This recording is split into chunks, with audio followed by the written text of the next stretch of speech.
नमस्कार मंडळी, मी सायली. माझ्या यूट्यूब चॅनलवर पुन्हा एकदा सगळ्यांचं मनपूर्वक स्वागत आहे. आज आपण बनवणार आहे शेपू न खाणार देखील शेपू खाईल अशी एक रेसिपी आहे, शेपूची वाफाळती वडी. शेपूची वडी बनवण्यासाठी आधी मी 1 कप एवढं बारीक कट करून घेतलेले शेपू घेतलेले आणि लसूण घेतलेले.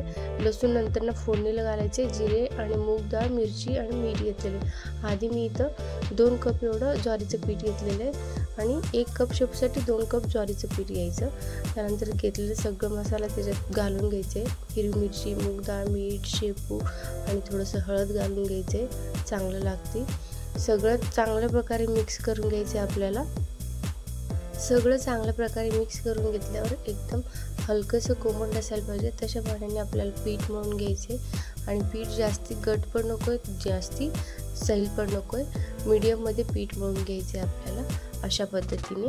आता ह्या पिठाला एक 10 मिनिटसाठी साईडला ठेवू. थोडंसं मऊ पण होतं आहे. त्यानंतर एक पातेले घ्यायचे. त्याच्यात 2 पळीभर तेल गरम करायचे. जिरे आणि लसूण घालायचं. नंतर चांगल्या प्रकारे मिक्स करून घ्यायचं आणि त्याच्यात 2 ग्लास एवढं पाणी घालून घ्यायचे आणि लास्टला थोडंसं हळद घालून घ्यायचे. चांगलं मिक्स करून घ्यायचं आणि त्याला चांगलं उकळी येऊ द्यायचे. आपल्याला पाण्याला उकळी येईपर्यंत आपण आता ह्या पिठाचे वडे बनवून घेऊया. पिठाचे वडे बनवण्यासाठी आधी हाताला थोडंसं तेल लावून घ्यायचे.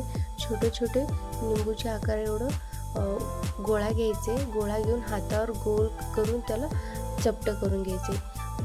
अशा प्रकारे चपटं करून घ्यायचे. जितकं पातळ होईल तितकं आपल्याला लवकर शिजते आणि चांगलं पण लागते. तर अशा प्रकारे चपटं करून घ्यायचे आपल्याला. काही भागात त्याला शेपूची वडी पण म्हणतात, काही भागात शेपूची चकोल्या पण म्हणतात.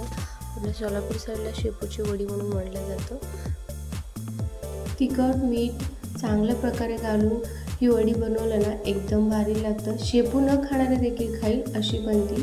खूप स्वादिष्ट लागतं खायला.